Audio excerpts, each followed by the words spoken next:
Hello and welcome, every person out there. Going live, not for very long, just for a few minutes. I got some things to share with the world. First of all, we had a glorious evening last night in Shelburne Falls, Massachusetts. I got a friend that's got a little brewery there. It's called Floodwater Brewery, right there on the water. It's on the river, and it's a beautiful little spot. It's a small club. It only seats, I think, 45 is the capacity, and we had a glorious time there last night. It was fun. Uh, Now, people are asking why am I doing these little clubs? Um, I am Zach Livingston, the comedian who is involved with Flatwoods or Floodwater. Also a friend of mine, a comedian. I've done shows for him in the past in Northampton and at Floodwater before when they first opened back, before COVID. And he asked me to do the show, and I thought, hey, sure, why not? It's a Thursday night, got nothing else to do, so we went up and graced the beautiful people of Shelburne Falls, and had a great time. A lot of wonderful people there. We had a glorious show. We had James Moore, JT Moore from Hartford, drove up. He was late getting there, so the show kind of went a little bit longer than we planned, but had a great time. It was a delightful evening. So I had a good time. Then we've added some dates in Florida, everybody. Naples, Florida. That's right, Naples, Florida. I am coming there to do some stand-up comedy, live and in person. Naples, Florida, off the Hook Comedy Club in January 24th, 25th, and 26th. Tickets are available now. They are available now. So you got that going on. And then let's see what else. Oh, I'm doing a show tonight. Just so you know, I'm doing a show tonight in was it Stanford? I think that's Smitty's in Maine. So should looking to be a glorious time.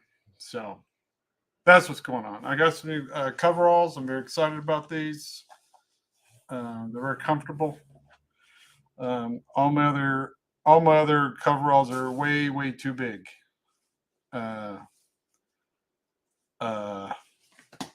So I got these. Okay, Naples. I'm coming to Naples, Florida, January. But I'm also going to be in Florida and Niceville as part of the Cosmic Vibrations Music Festival. I'll be hosting it, and that is, of course, October 29th. So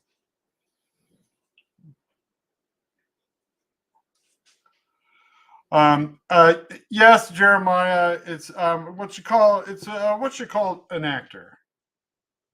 We create characters and we portray those characters. So yes, I'm sorry to inform you, Jeremiah, but Tom Cruise, not a spy, not a race car driver. He's not an Air Force pilot. He's an actor portraying a character. I'm sorry to disappoint you, Jeremiah, but that's how it happens. People pretend that there's something else. It's called acting, and sorry to bring your world crashing down. But that's the reality of the world. So once again,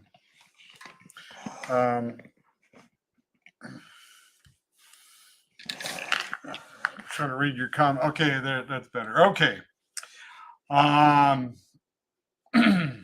But thank you, everybody. Thank you guys, very kind. My son is 7. He loves you. Hello, Xavier. Hello, Xavier. Thank you. You should probably be in school right now, but hi. Um, I'm working. I'm coming everywhere I can. I'm trying to get everywhere I can. I got people working on the shows everywhere, so we're getting out there. We're getting out there. We got a message to share with the world. We're sharing it, so we're doing it. 29th, Niceville. It's in Niceville. It's a Cosmic Vibrations Music Festival. So, oh, thank you, Sebastian. Thank you, Jesus.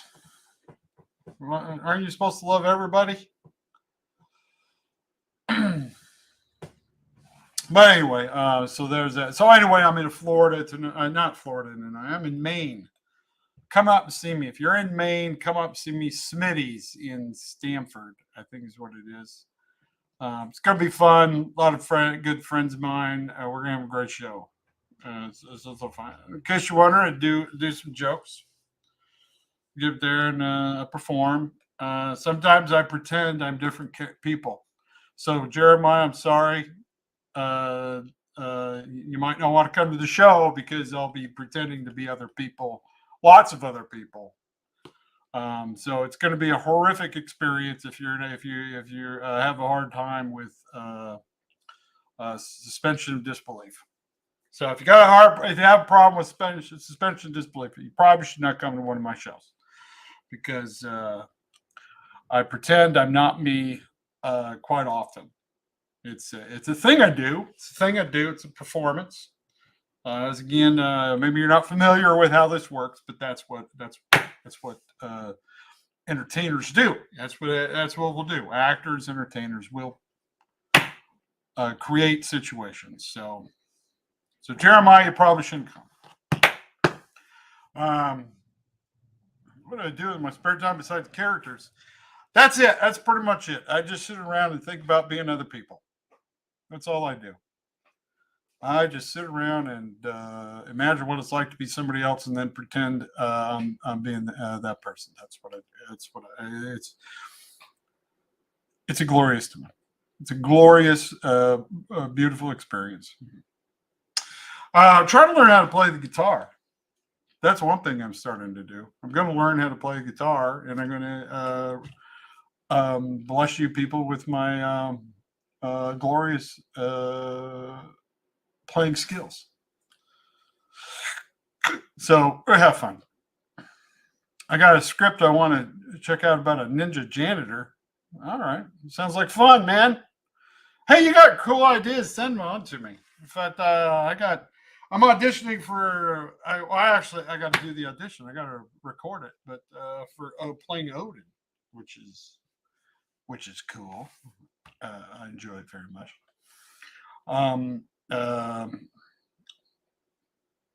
Boy, if you would give Rodney a hug. Apply to this if you would give Rodney a hug. People hug. This is one of the coolest things about what's going on with all of you wonderful people. You come to the show, and people don't want to shake my hand; they want to give me a hug, which I love. It's just absolutely delightful. I love the hugs. I love the hugs.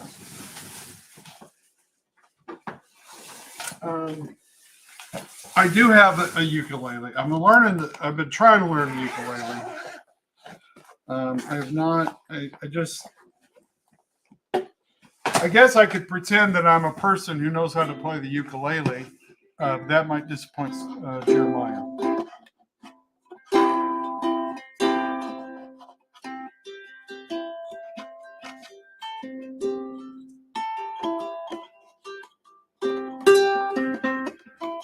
I don't believe it's in tune. I think I met you August 2008 at a campground. Probably can't. That might have been 2008. Let's see. I would have been clean shaven at the time, so I don't know. It might have been me.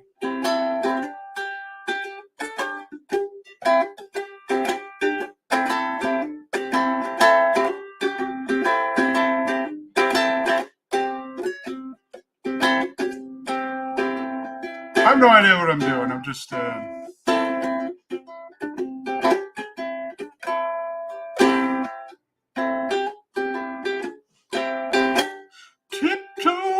through the tulips with you. I don't know what happened to Jeremiah. I thought we were having a good time, Jeremiah. What happened to you?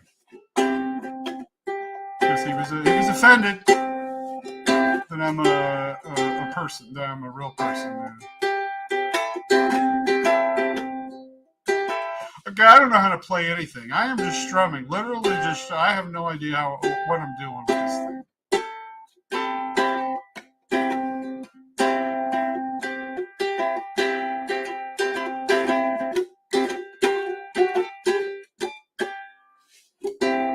Yeah, I'm sure it's out of tune. I have no doubt in my mind that this. I have no idea what a tuned guitar ukulele even sounds like. I wouldn't even know where to begin. I know I got one of those little tuner things. I want to learn how to play, but like most things, I usually get very excited about it, and then as soon as the opportunity to do something about it occurs, I'm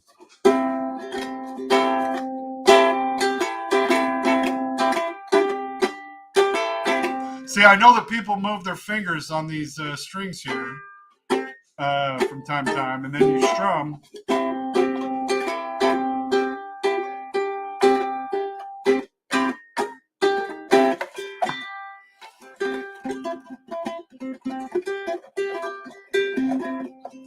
Thank you, Chris. I appreciate your honesty.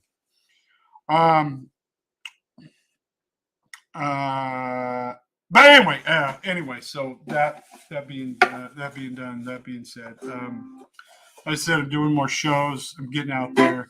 Yes, that is Elvis. This is the old young Elvis, and this is, of course, is Aloha from Hawaii Elvis. I'm an Elvis fan. I'm a big fan of the Elvis, the Elvi.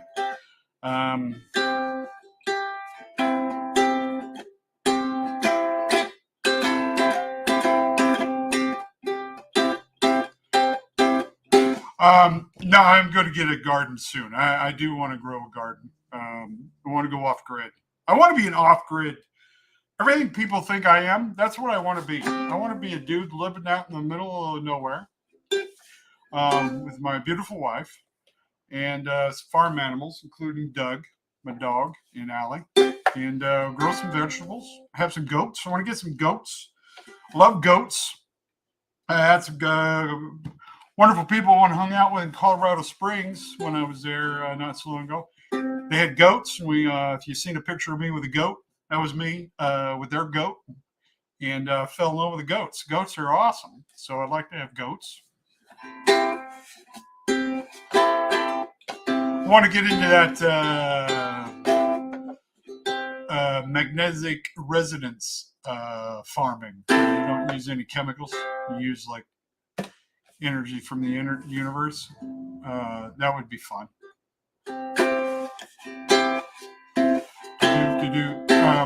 But yeah, I'm just hanging out. Just wanted to drop in and just say hello, everybody, and hope you're doing well. Wish you well. Hope that you're finding reasons to be happy today. I've been getting a lot of negative comments from people, which is bizarre. Not negative towards me, but just like I'm sharing just some positivity with the world. And I guess people don't like me being positive, and they're giving me messages saying, "Hey, I don't like your positive messages." I'm like, okay, you don't have to like them. That's I don't care. And then you acknowledge it. Well, okay, well, I don't care. You don't like it, and then you go, well, if you don't care, then why are you responding? I'm like, well, I care about you. I feel bad for you. I feel bad that you feel bad about not liking my messages, so I'm responding. I don't know. I don't get people. It's weird how people will make comments. It's not expecting you to read them, and then you read them, and then you respond to it, and they go, "What are you responding to my message?" But it's like, what? What's wrong with you people? So what I'm saying is, just don't respond to negative people. because they have no idea what they're doing. And then when you call them out on it, then they get mad that you called them out on it. It's like, well, it's like somehow by you responding to their answering to their negative message with a positive message, that they get mad that you responded with a positive message, which proves that somehow they're right about. I don't know what it is. I don't know. It's weird to have a conversation that you think is just having a conversation, that it turns out you're having an argument that they're having. The conversation going on their side is different than the conversation going on my side. And they're getting all bent out shape. And I'm just going, hope you're having a nice day, dude. Well, you don't even know me. No, I don't. I still can wish you to have a nice day. Because I don't know who you are doesn't mean I have to. I don't know. I don't get people. Well, I do get people, and that's probably why I find it funny. And well, I try. So here's the thing: I do ignore most of them, but sometimes, they'll say stuff like they're it almost seems like they're suicidal, right? And so you respond to them, go, "Man, are you all right?" And then they get mad. Why are you talking to me? Because I'm worried about you. What are you worried about? What you reach? You made a mess. You commented on my video about how horrible your life is, and that you're mad at me for being positive, because to make sure, I don't know how me being positive makes your life worse. I really don't get it. So try to be nice people, and then they get mad at you for being nice to them. It's really quite hilarious. And but yeah, people go on, they just got their own thing going on. I understand it. And most of the time, I just sort of just stand there in amazement, like, what? I have no idea what's going on here. Because you obviously are having a very different conversation than I'm having. And it's really quite hilarious. It's quite hilarious. Somebody from Florida gets set up at BYU, and we camped in Provo Candy. My nephew was with us. I think you're the one who brought firewood and made us a fire.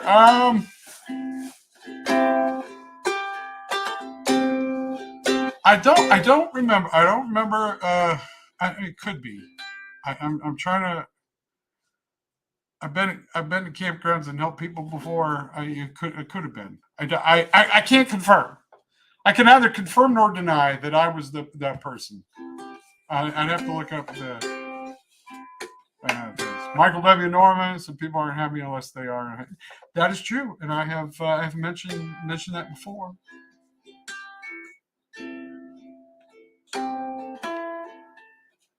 Funny, not funny, kind of funny. Oh, thanks, Jim.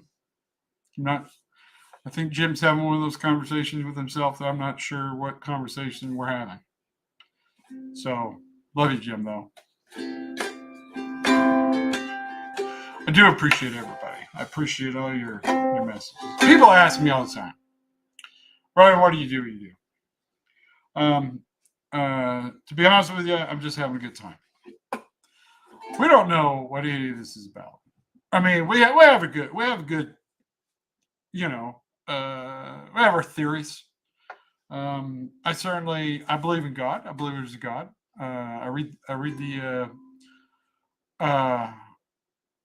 I remember I studied the scriptures, the Bible.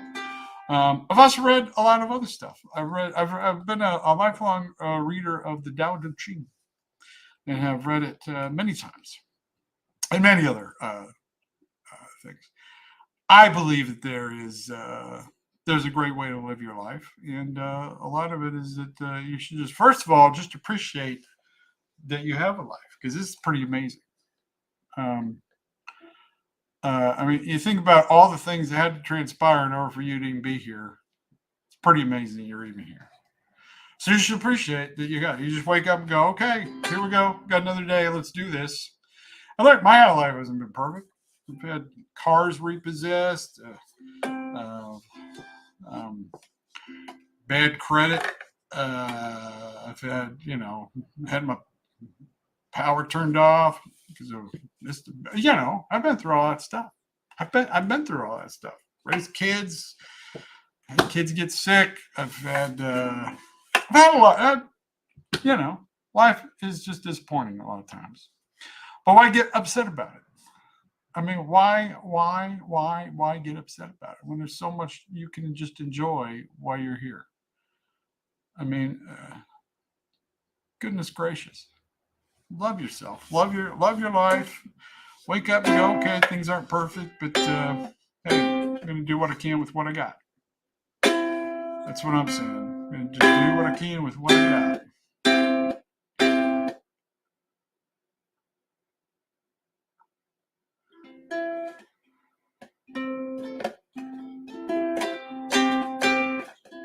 But I do read. I have lot of books. I haven't read them all, and people. So why do you have a bunch of books you haven't read? Well, so why would you want to have a bunch of books you have read? I mean, I've read a lot of them, but there's a lot I haven't read yet, and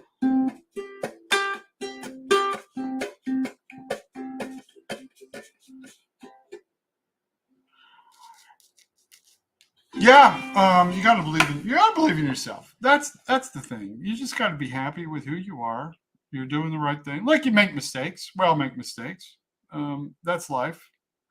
Um, you can sit there and get all upset about it that you're not perfect. And guess what? Nobody else is perfect.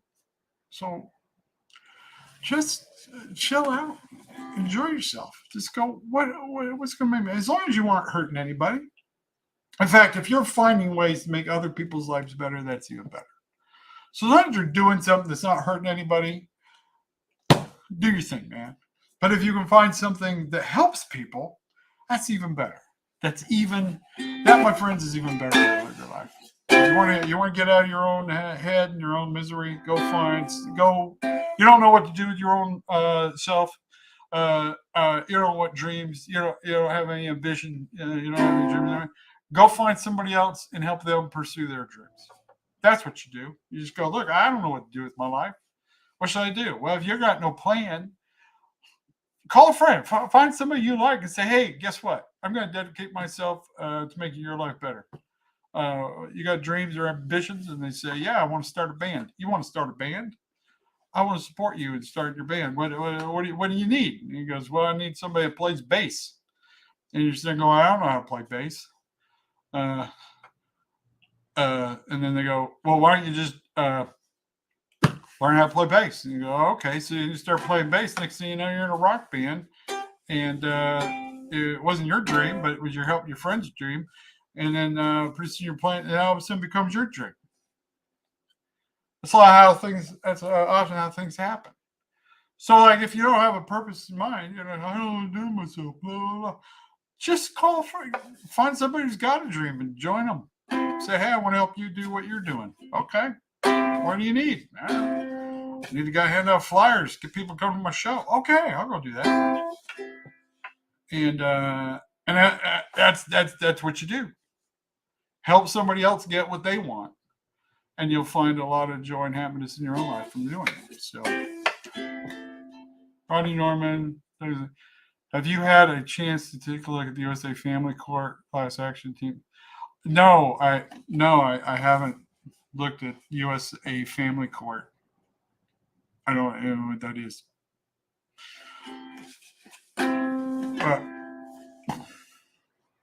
But that's a lot of times people aren't really. I don't think people are really depressed. I don't think people are. I mean, there are people who experience depression. Don't get me wrong. I'm not poo-pooing that at all.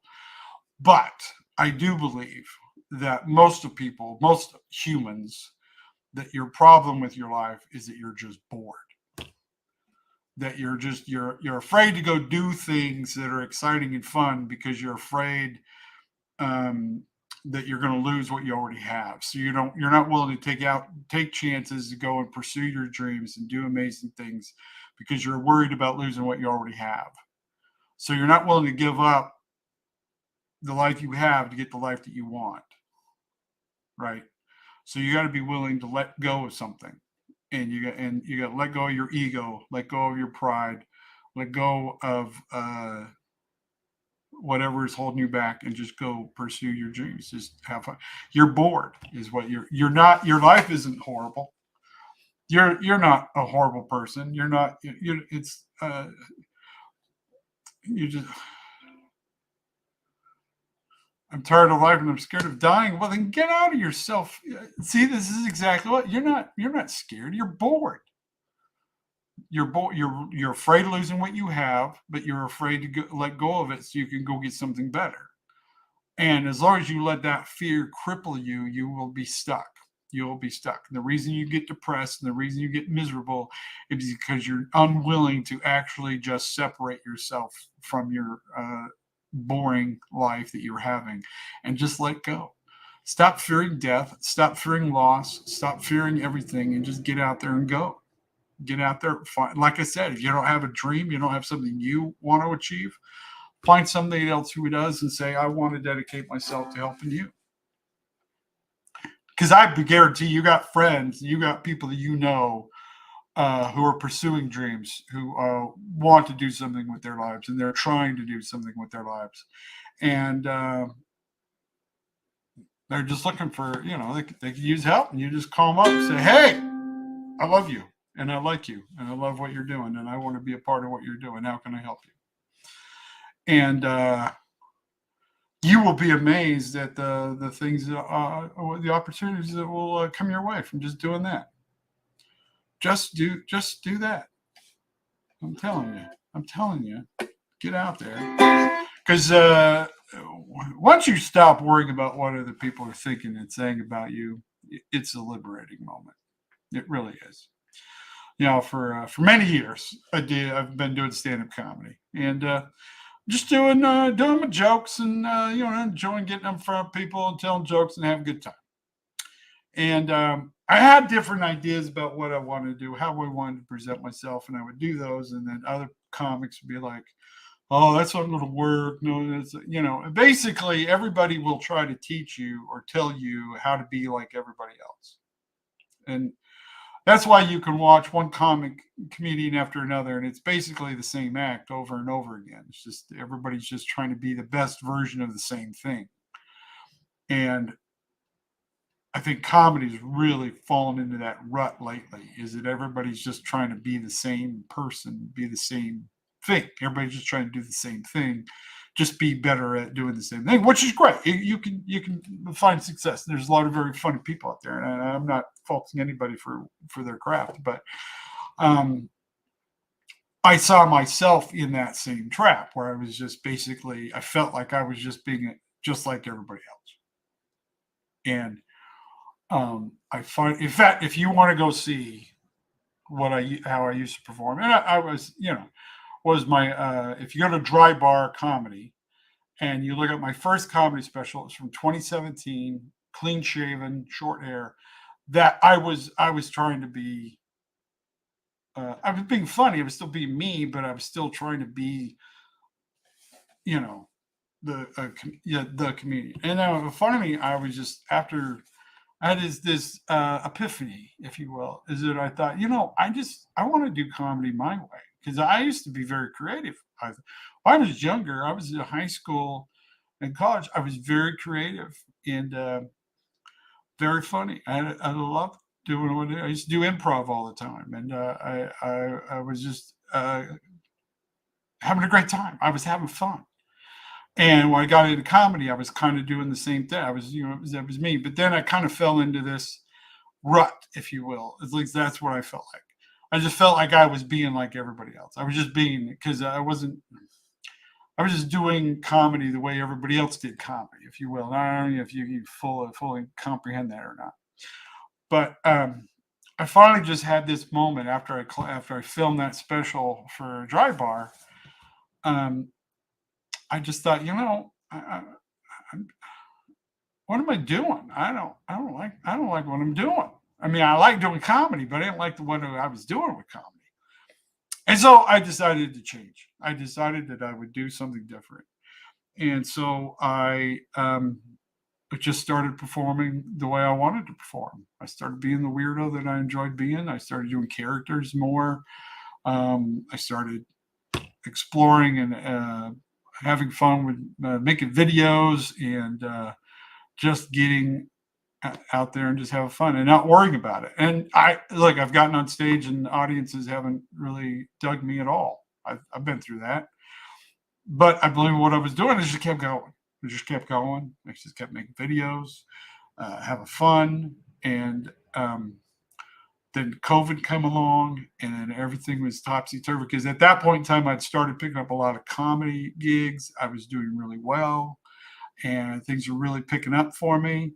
And then I finally, um, with COVID, I just started making the videos, and that's really when I just really embraced just being a weirdo and just doing what I wanted to do and being what I wanted to be, and get up there on stage and give people a very different experience from everything else they're seeing for comedy.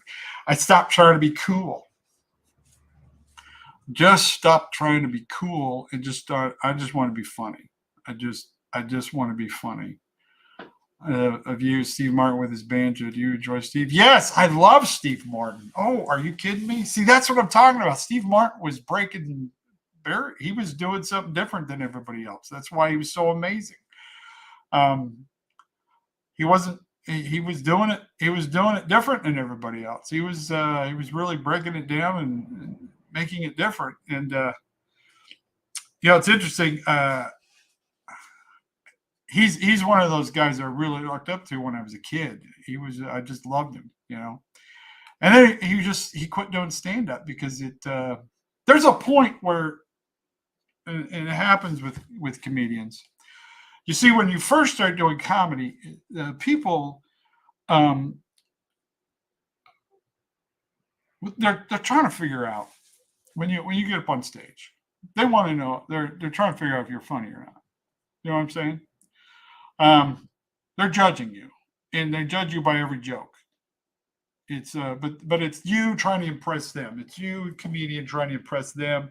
You telling jokes to try to make them laugh, and it's fun. It's a great give and take. It's a lot of fun. But at some point in time, you become so famous that it switches. And what happens is, instead of you trying to impress the audience turns and tries to impress you. And when you get to that point where the audience is trying to impress you, comedy loses its edge. And that's why you see a lot of like older comics, they don't seem like they're as funny as they were when they were younger. Well, when they were younger, they were hungry and they were new. You didn't know who they were. They had to fight for it. They had to really lay it down and put it out there. They had to fight for your attention. But as you get more established and you become, he's successful and everybody loves him, everybody knows he's funny, then it flips, because then the audience is trying to impress you. And I've seen it over and over again when I perform at the thanks, Warman. That's the word name. Thank you. But anyway, so you get to that point where you're just it's just not fun anymore. And I think that's what's happened. That I think is what happened with Steve Martin, is it just got to the point where it just kind of lost its fun, because now all of a sudden the audience is trying to impress him. You know what I mean? And it's hard. You lose your edge as a comedian when you hit that point. So that's it.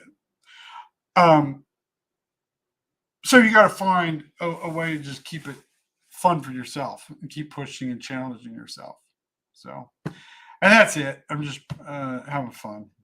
Rebrand. You can rebrand, do something different, go into brand. Yeah, absolutely. There's a lot of ways you can restructure yourself, and that's kind of what. Look, I didn't. Don't misunderstand. I'm not saying I got to that point. I haven't got to that point. I haven't got to the Steve Martin point at all. I still have to fight for everything I do. So, but you learn to just make it fun for yourself, because you can get to the point where you're just doing rote memorization. I do this to, you're just going through the motions. And I don't want to get to that point where I'm just stuck.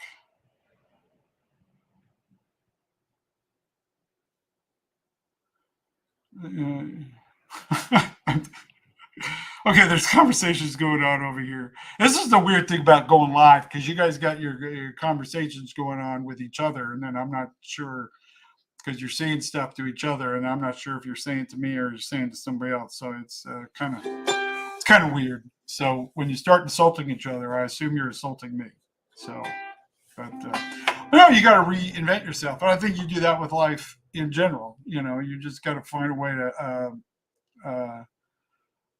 You just got to find your way to reinvent your life, invent yourself. Because you don't hate life. You just hate the life you're living. So go find a new. You're depressed because you don't have the life you want to have. So stop and just go and live that life. Get out of yourself and go and live the life that you want to live. And be what you want to be. And again, if you don't know for sure what you want to be, go find somebody who's doing something and get involved with them. Yeah, look, I'm not sure what's going on with you, old Warman. I'm a little puzzled as to why people are fighting in the comment section. I'm not sure what's going on. It's a little weird. It's a little weird that you guys are arguing with people.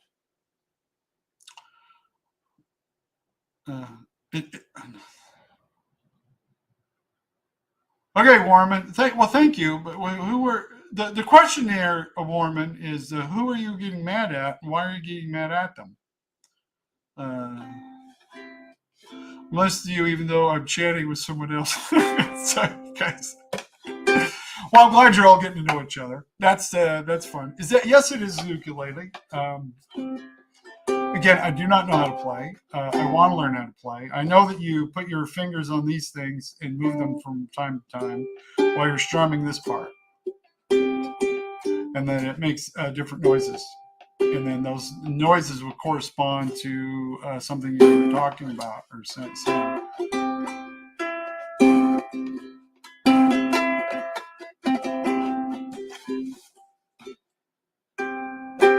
But anyway, I'm here. You guys are fantastic. I love you people. I really do, and I hope that you're finding joy in your life. I hope that that you take some time today to just appreciate your life and have a good time, and stop fighting with each other. Okay, my overalls. Since you asked. These are they're a little big. I got the size that I bought last time, and I've lost a lot of weight, but they're not too bad. But they're signature by Levi's. So they're Levi's, but they're the cheaper brand by Levi's, the signature brand, which I'm not sure why they felt they needed to do that, but I have different coveralls, but like I said, they're all too big because I lost a lot of weight. I'm down. Okay, I'll share this with you. I wasn't going to tell people, but I am diabetic. I have diabetes, and I also have high blood pressure. And so I've been trying recently to bring my blood pressure down, which I have. I've got it to a manageable level. A lot of it through diet, exercise, breathing exercises. I got that down, and I'm bringing my blood sugar down, and I'm losing weight. And I'm down to 190 pounds, which is amazing because I have not been 190 pounds since I was in the Marine Corps. So I've lost the weight because I want to stick around for a while. You know, my kids haven't had any grandchildren. They haven't brought me any grandchildren yet. And I'm really looking forward to the day that I get to have.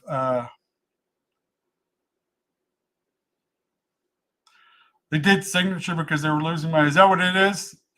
Yeah, they went political. Anytime you go political as an organization, you lose. You're going to lose fans. And I think that's part of what they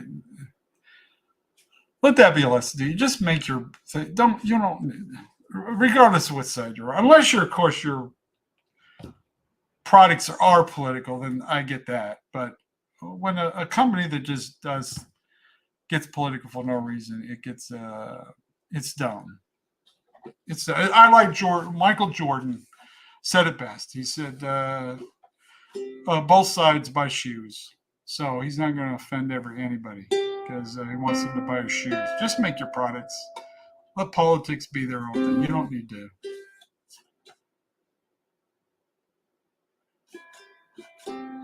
So, okay, again, I don't know who you guys are talking about over here. But anyway, I'm taking better care of myself. I am eating better. I am being healthier. I do a lot of intermittent fasting. If you're not familiar with that, that's where you basically you just eat one meal a day. That's what it is. Eat one really good healthy meal a day. Eat it over about a 2-hour period. So whatever you're going to eat, you eat in a 2-hour window, and then the rest of the time you don't eat. Drink a lot of water. You don't need as much water as people tell you. As long as you are urinating clear, your body is hydrated properly. So you don't need to keep throwing water. You drink you can hurt yourself by drinking too much water because you're flushing too much out of your body. So as long as you're peeing, you're peeing clear, you're fine. You're hydrated properly. So you don't need to drink 4 gallons of water every day. That's just silly. Yes, it was in the Marines. Yes, it was. Drink Dr. Pepper and Sprite. Well, yeah, you can still drink stuff that you like. I mean, if you like Dr. Pepper and Sprite, you can still drink that stuff. Just don't drink as much. You don't need, because they're pretty much just all sugar. That's a lot of sugar to be throwing down your pie hole. That's all I'm saying. But look, I love soda pop. That's one of my favorite things is soda. I've consumed a lot of soda pop in my life, but it's also part of my problem. That's why I got to stop doing it.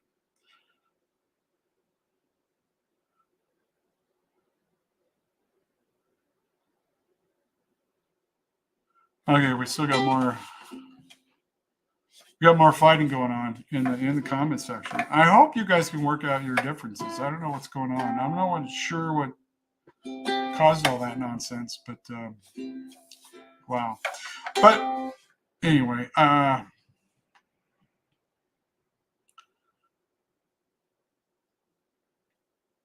said I had a show last night. I got to tell you about this. It was a lot of fun. It was if you've ever been to Shelburne Falls, Massachusetts, this is a really cool little community. A very, very artsy kind of place. It's got this bridge of flowers. I think it was a bridge that they closed to traffic, and then it's just a footbridge, but they got flowers all over the bridge. It's really beautiful. It's really kind of cool. It goes across the river, and it's just a really cool community. It's a little downtown area. They got some really cool shops. There's a little barbershop salon there. We ate at a really nice restaurant where it was really cool because it was like you're out over the water kind of thing. It's got like a little deck that out over the water. So that was really cool. And there was a couple there that were probably late 20s, early 30s that were just the dude, long hair, the beard. They smelled like patchouli. She had the dreadlocks. A white woman with, they were hippies. They were hippies. They were really cool. They were sitting there having a good time. Then there was these 2 other ladies next to us, 2 old ladies that were probably in their 70s or 80s, talking about going out to the Cape, and then talking about redecorating the cabin. It was just a fun little hangout.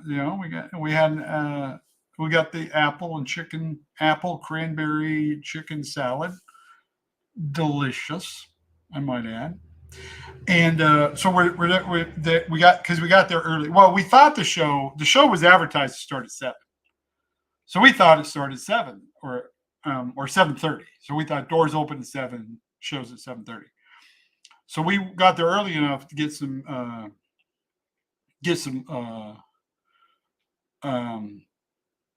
some dinner. Right. So we had dinner. We met this lady who runs the salon there in the middle of town. She was such a wonderful Sadie, I believe her name was. She was just a wonderful person. It was fun. We hung out. But anyway, so we go over to the show. We started at 7:30, but he lets us know that it actually doesn't start till 8. But it's a small town. You tell people it's starting earlier than it's going to start, so that people will actually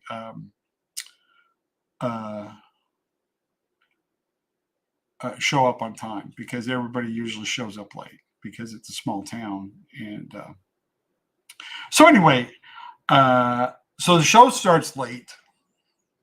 Well, the show starts at 8:00, but the guy who's opening for me, James Moore, is coming up from Hartford. And as I learned, he got asked to do the show late in the day, late in the afternoon, because I think he had somebody else set up. The other person couldn't come, so he called James to see if he could do it. So kind of a last minute thing for James to come up and do the show, because like an hour and a half, 2 hour drive, depending on traffic. So he had to drive up for the show. So he was late getting there. So he didn't get there till like 8:35. And so he gets there. So Zach goes up and he does his thing, and he's hanging out with the audience. And then James shows up. So as soon as James walks through the door, put him on stage. He gets up there. He does his stuff. Very funny, very entertaining gentleman. Known him for a couple of years. Very funny dude. So he does his thing, and then of course when he's done, I go up. Now I'm thinking I'm just going to do like 20 minutes because it's late and everything. And so I get up there, and I was having such a good time. I ended up doing 45 minutes. I probably could have gone longer, but the audience was fun. We had a great time. It's a small club, not very big, but we had a great time. We had a really great time, and I'm looking forward to tonight. I'm in Maine at Smitty's Theater. It's going to be a new experience. Looking forward to, if anybody's coming out there tonight, please come by and say hello. We're going to get there early and go find somewhere to eat. So it's going to be great. It's really going to be great. Does you run hooch with popcorn sign? That's funny. No.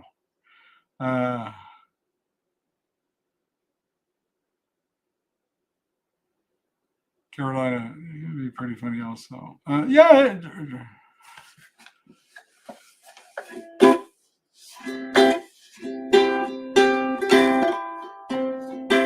Anyway, Jesse from Dixie Hazard has lost his hand. Yeah, that's funny. I did get that. But anyway, we're going to be heading to Maine here shortly. I just wanted to drop in. I haven't had a sit down chat with you guys in a while, and obviously a lot of you had some things you wanted to express to each other. You guys have been delightful. It's been a lot of fun. Okay, like I said, I don't know how to play. I'm going to learn. I am on Twitch. In fact, I'm on Twitch right now. I just don't have anybody following me on Twitch. So I'm on StreamYard, which allows me to go in several different places. So I'm on like 4 different places. I'm on Instagram. Well, not Instagram. Twitter, Twitch, YouTube, and then Instagram, and then three of my pages on Facebook. So I'm out there. Pull a random book off the bookshelf, please. Okay, let's do it. What do we got here?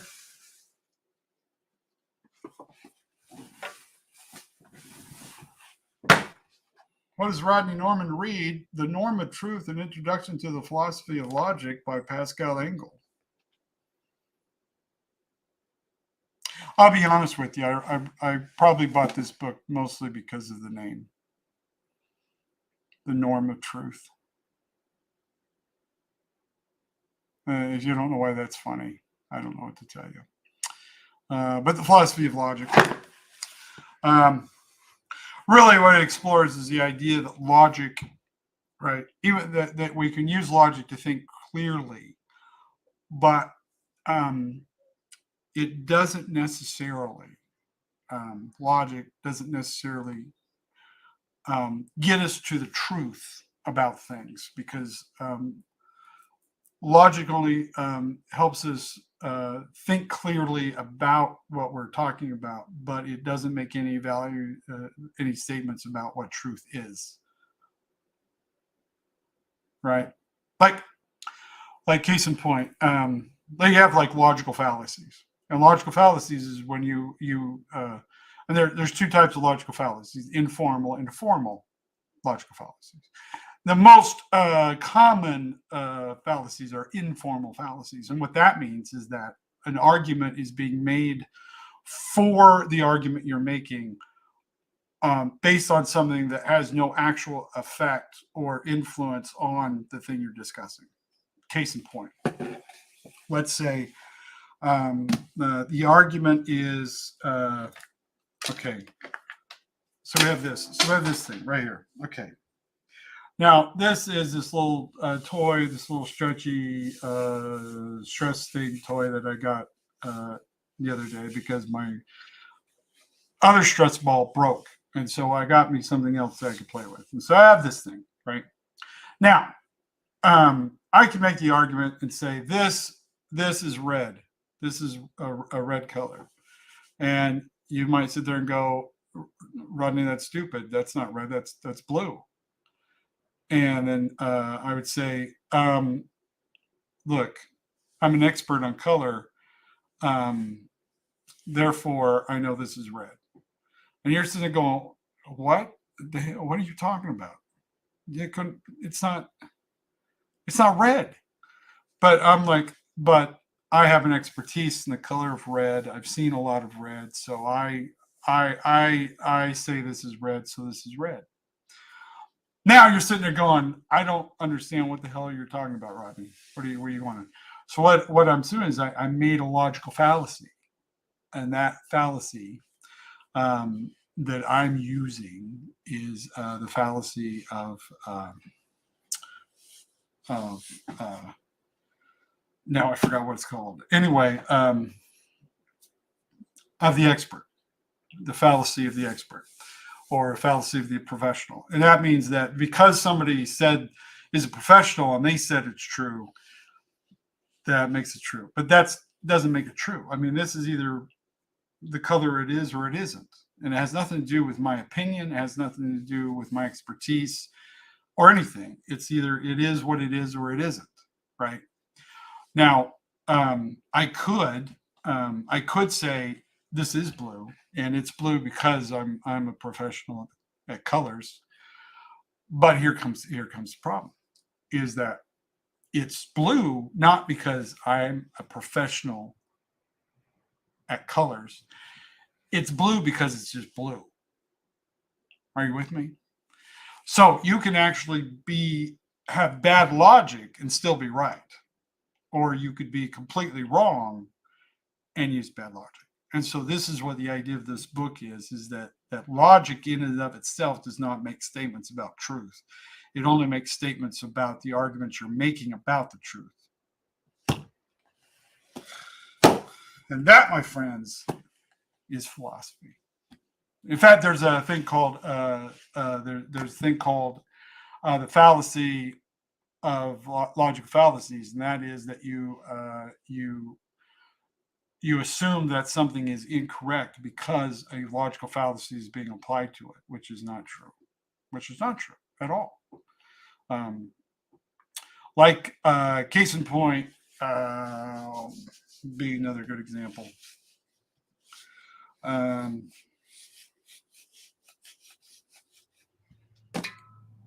let's say somebody murdered someone. Okay, somebody killed somebody, and you go and you find. We go and we gather. They go and gather evidence against this person. They say, okay, this person, he was on the scene. He had blood on his hands. He'd made threats before that he wanted to kill this person. He has the murder weapon in it. He was found with his murder weapon, and the person that he said he was going to kill is dead. All right, so you sit there and go, okay, well, I think that makes okay. He's the murderer. All right. So we will all conclude that he is the murderer, that he killed the person, right? It's easy to assume that, right? Based on all the evidence that we have, right? And then let's say we get a confession from the guy, and he says, yeah, I killed the person. I absolutely killed the person. So we have a murder. We have a murder. We have a dead body. We have a murderer. We have a confession. We have all the evidence that he was guilty. And so everything is he's the murderer. He is absolutely the murderer. And what it's based on is based on the evidence that's presented, right? Now let's say we go to court. Now we're in court, and the person's recanted on his thing. He says, no, I didn't kill the person at all. And so the defense gets up there and says, well, here's the deal, is he didn't kill the person. All this evidence is circumstantial, which all evidence is circumstantial, to be honest with you. But that's a whole different argument. Okay, that's different. That's a whole other philosophical conversation. Now, let's say the prosecution comes in and says, "Well, we know he's the murderer because the detective who investigated this has 40 years of experience, and so obviously this guy's the murderer." Okay, so here's what it comes down to, is that the guy's guilt or not guilt is not based on the experience of the professional, right? Although we would value their opinion, they and them themselves is not the reason the person's guilty. Are you following me? That guy being, he's not the reason the person's guilty. That's it. That's it. That's what this book's about, in case you know. In case you want to know. Yes, I love Bill Hicks. I love Bill Hicks. He was very funny. Ahead of his time.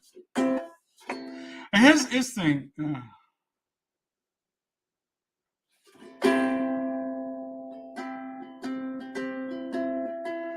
it was...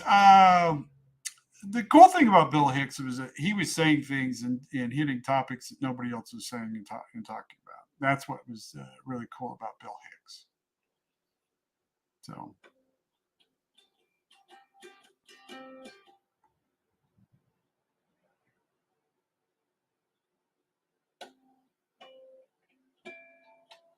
am I waxing philosophical? I don't know. I'm just talking about books. So should we do another book? Let's do another book. Just random one quick.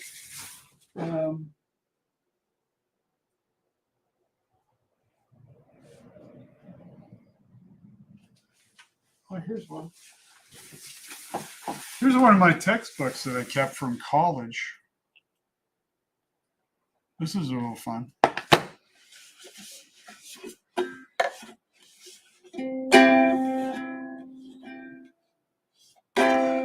Fort McMurray in Newfoundland. I would love to come to. I gotta get my passport. That's my problem. I need to go get my passport.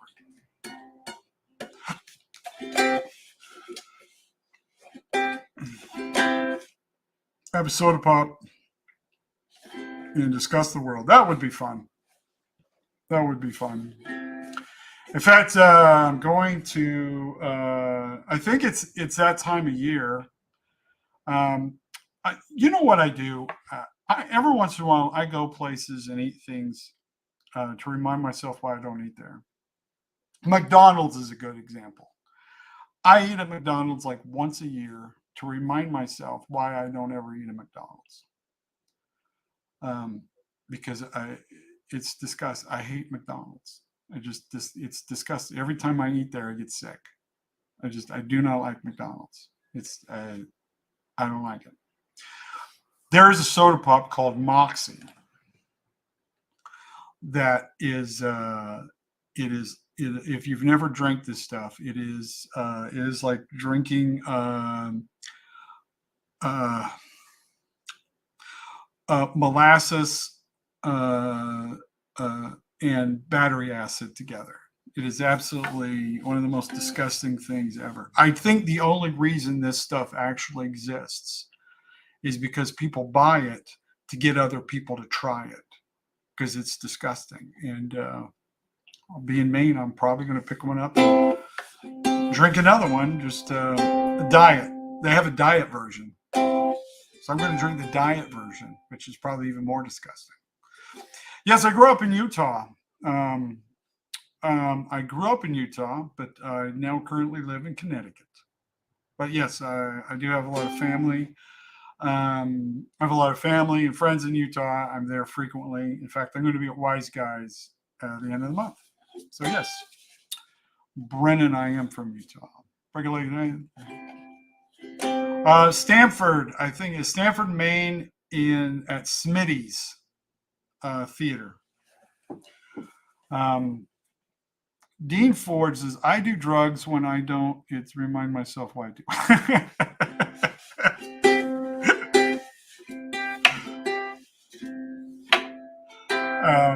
Yes, I am. I was raised Latter-day Saint, raised Mormon, and I am still very much practicing Mormon. I did the mission to New Jersey.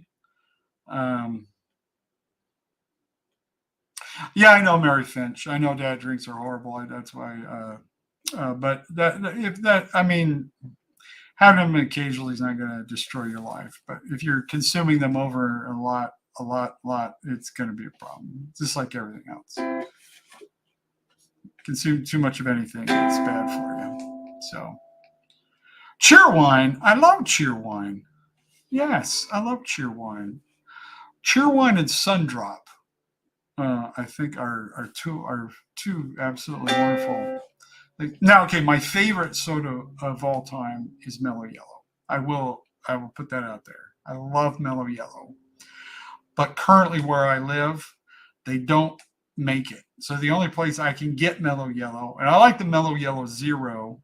And again, I don't drink it constantly. I just occasionally. But you can get Mellow Yellow Zero at the places that have like the super Coke machines, where you can get like 100 different combinations. That's the only place I can get Mellow Yellow around here. So, which is good, which is probably best that I not have a constant supply of Mellow Yellow. But no, you can't. Okay, no, that's just one thing. But I was talking specifically about food and beverages. I think you can consume those too. Well, if you're consuming the wrong information, that can be done. I've been there was a hot tub in the church. That's true. That is true. If you've ever been to an LDS chapel, a Mormon chapel, two things that will stick out to you is that you will think, one, that the center of our religion is basketball, because we have a gigantic basketball court in the middle of every church. That's right, my friends. Whenever you see a Mormon chapel, just know that inside there you're going, why is that so big? It's because there's a full-size basketball court in the middle of the church. That is true. It is true. We have.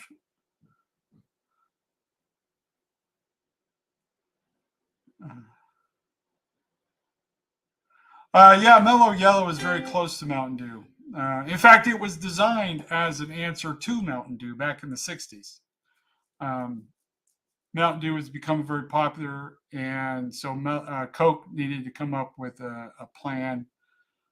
So I believe it was actually designed originally in Australia as an answer to Mountain Dew, and then Coke bought it, but yeah.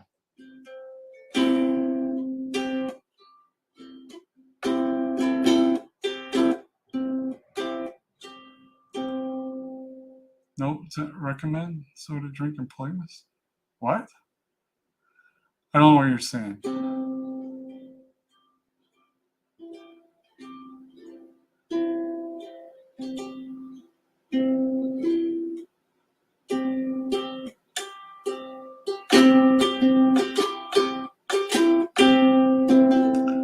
Um, Not a Mormon, but I went through Boy Scouts. Yeah, I was kind of disappointed that the church. I mean, I understand the reason that they did, and it makes sense. And but it was still disappointing to see the Boy Scouts and the church separate because I have a lot of great memories in the Boy Scouts. One of my first jobs has been when I was in high school was being a camp counselor for scout camps. So I really enjoyed that. So yeah, I miss the Boy Scouts. Scout and Boy Scouts go. They drink Iron Brew. Yes, I want to get some Iron Brew. I want to try that because I'm Scottish uh, heritage, and I've never had Iron Brew, and I need to try it sometime. I need to go find me some. Um, did you ever struggle with the church, or has it always been smooth sailing? One thing that I remember from my grandfather told me. My grandfather, of course, was an alcoholic, and he didn't really. He wasn't active in the church at all. Um, but he told me when I was a kid. He said, "You know what? The church will teach you how to live your right life, but the people are still idiots."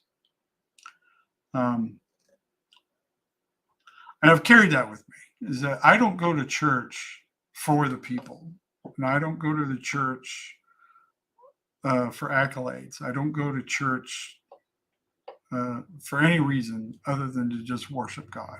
And I believe that if your heart is in the right place and you're honest and sincere in your desires to worship God, that God will reward you for that. And that can happen anywhere. And yeah, so I know a lot of people leave the church for various reasons, and I get it. Live your life. I have nothing against you for making the decisions that you make, and but church is as they say, it's a workshop for sinners, not a it's a hospital for sinners, not a museum for saints. And so if you're going there thinking everything's going to be picture perfect and always perfect, it's not. Churches are are human. There are human creations that are dedicated to the divine. They are not divine dedicated to the human. And so when you go into any organization and think it's going to be perfect, you're really making a lot of mistakes for yourself. Your expectations are way too high. Um, Things change, societies change, things change. God does not change. And as long as you have that, and I think this is the most important thing, is that when you have that personal relationship with God through Jesus Christ, and that's your focus, that it doesn't matter really all that much where you go to church. I think you're going to find the truth everywhere. So, yeah.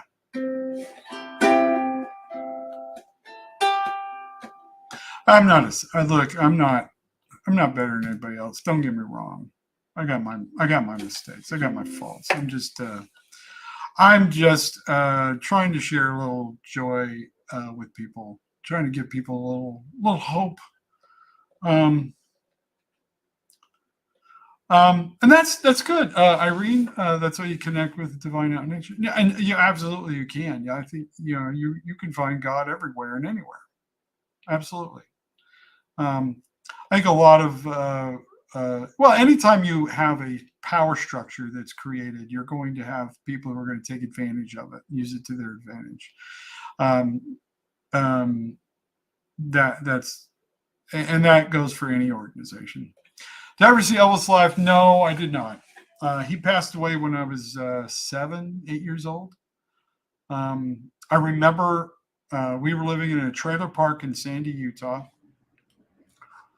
And I was outside playing, as we used to do back in those days. And there was this kid. I think his name was Shane. I'm not quite sure, but he was really big. He was like 10 or 11. He was a couple years older than me. And I remember we were up by his house playing, and he came out of his house in tears, just absolutely in tears. And we're like, "What's wrong?" He goes, "Elvis died." And I remember we all just sort of just stood there. There was about four of us. We just stood there as this kid's crying because Elvis has died. And I'm like, just kind of taken back, like, Elvis? How is Elvis dead? This is what? What? And then I went home, and that was all. I went home, and it was on the news, and it was on every station, and it was like a constant feed of Graceland and everybody coming out and talking about how he was dead. And it was an interesting time. It was an interesting time. But no, I never did see Elvis live. Really wish I would have. But yeah. We're the same age. You just look smarter. I don't know if that's true. Oh, I said that wrong. My mom said your body's church. Well, God can exist within you. So yes, your body can be a temple when you invite God into your. Yes, that's true.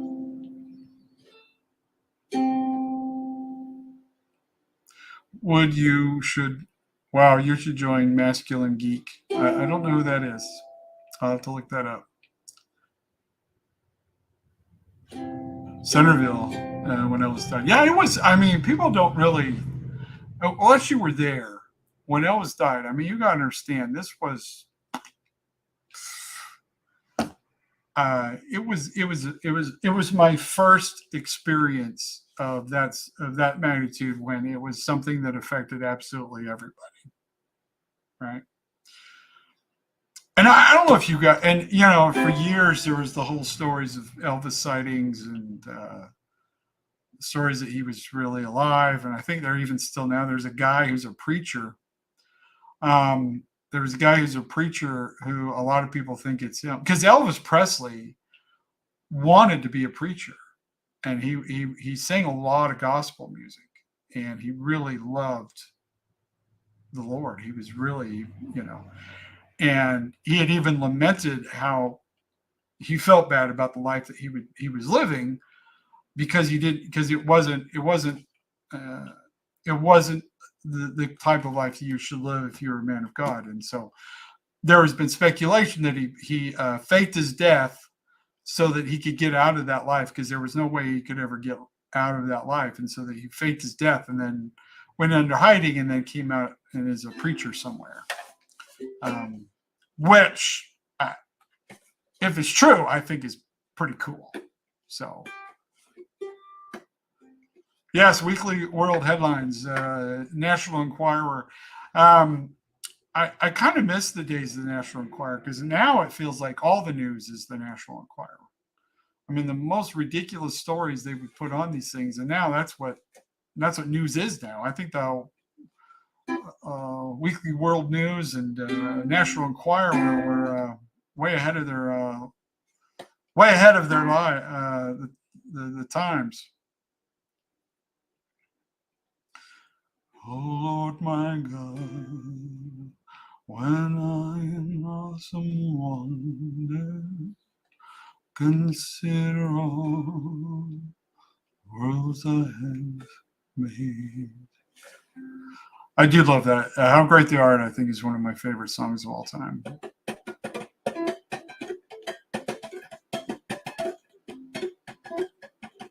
Mm-hmm. Do you fear the future? No, not at all. Why would I fear the future? I don't fear the future one bit. I look forward to it. I look forward to every day that comes by, regardless of how crazy it is. I mean, there could be some terrible things coming, but yeah, I was just singing Elvis. Ain't nothing but a hound dog crying all the time. I think one of my favorite Elvis songs is Kentucky Rain. Whenever I do karaoke, I usually sing Kentucky Rain. Yeah, the Colonel had quite a hold on Elvis. He kept him from going overseas. He kept him from doing a lot of really great movie projects. Kept him from doing a lot of the music that he wanted to do. Yeah, the Colonel had quite a hold on him. But there's been speculation that Elvis recorded a lot of stuff that was never got released because of the Colonel, and that music is sitting somewhere, waiting to be released. Like, I don't know, but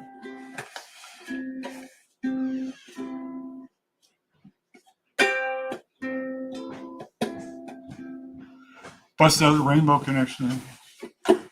Why are there so many songs about rainbows? And what's on the other side? I don't know what I'll play. Someday we'll find it, the Rainbow Connection, the lovers, the dreamers, and me. I want the Roser talk about the war crimes he committed. I want the Roser? Who's Roser?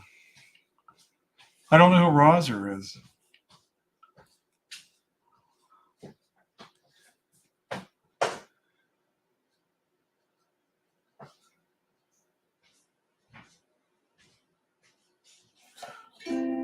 Jeffrey Stanley, favorite advice my grandfather gave me yesterday is done. Tomorrow is yet to be written. So make today count. Yep. So I say today's the most important day of your life because it's the only day you can do anything with.